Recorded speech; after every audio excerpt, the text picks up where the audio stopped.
Us vaig a presentar un conte que vaig comprar per a Zara i Roger, sobretot per a Zara, però crec que és per a considerar per a totes les edats. Sobretot per a la infantesa, crec que és un missatge que hauríem de saber aprendre des de xicotetes i interioritzar-lo. El llibre rosat de l'amor, primer per tu mateixa, de Cristian Romero i Francis Marín. El teu cos és sols teu. Eres tu qui elegís que sí i que no vols per a mi. Que cap persona te faça dubtar d'això. Tant de bo, des de que nasqueres, t'hagis sentit així, respectada cada volta que vares dir no. Com quan tenies 2 anys i no volies donar besos a desconegudes. Tal volta no sapigueren respectar-te ni protegir-te siguent xiqueta, però mereixies créixer en un entorn segur i lliure de tota violència. No va ser culpa teua que aixina no fora. No va ser culpa teua res del que va córrer. Eres innocent. Cada cèl·lula del teu cos ho és i sempre ho serà. I si alguna persona en el passat va traspassar alguna volta els teus límits o els traspassa ara, recorda que el que vas sentir és valuós i important. Alça la teua veu dient prou i demana ajuda. Mereixes trobar, créixer i viure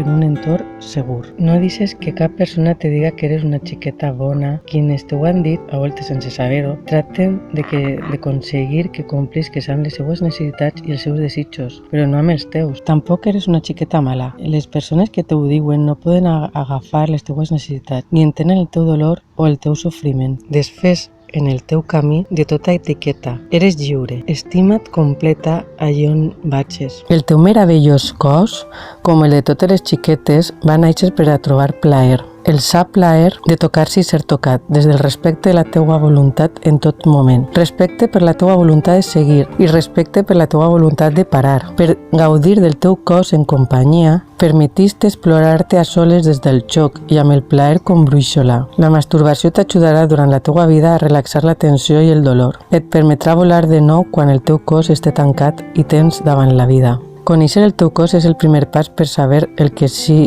vols i el que no en companyia. I si has tingut la teua primera menstruació, recorda protegir-te d'un embaràs no desitjat i no consentis que és un sols acte sexual complet sense l'ús del preservatiu. Tu i la teua vida sou suficientment valuoses com per a que, sense respectar aquesta condició, no vulguis seguir endavant. Qui puga seguir-te en el teu camí de respecte és qui verdaderament t'estima.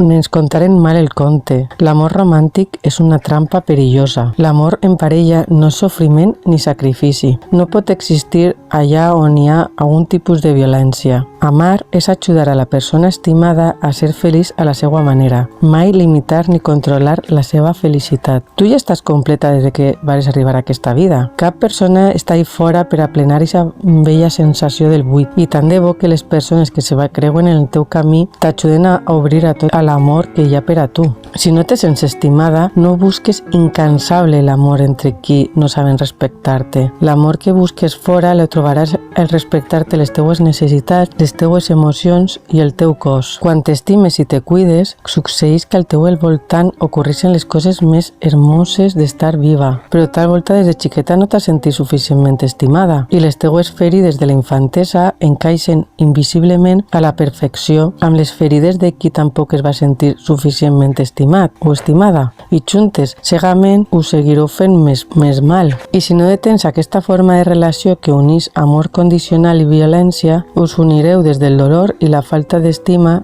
i no per amor. L'única porta a l'amor verdader la té quan te col·loques en el lloc del respecte per tu mateixa. No te menges d'allí. És difícil però també possible. Agafa't fort amb el teu cor. Sols així qui t'estima sabrà trobar-te. Les persones que t'estimen verdaderament sabran trobar-te. És possible que les teues pròpies ferides emocionals te duguen moltes voltes a eixir-te del camí del respecte per tu mateixa, però sempre podràs tornar. Recórrer el camí de l'amor per tu mateixa no és una botxeria, és una aventura a contracorrent que mai acaba. És una decisió poderosa. I recorda que és quan t'estimes i te cuides que al teu voltant ocorreixen les coses més boniques d'estar viva.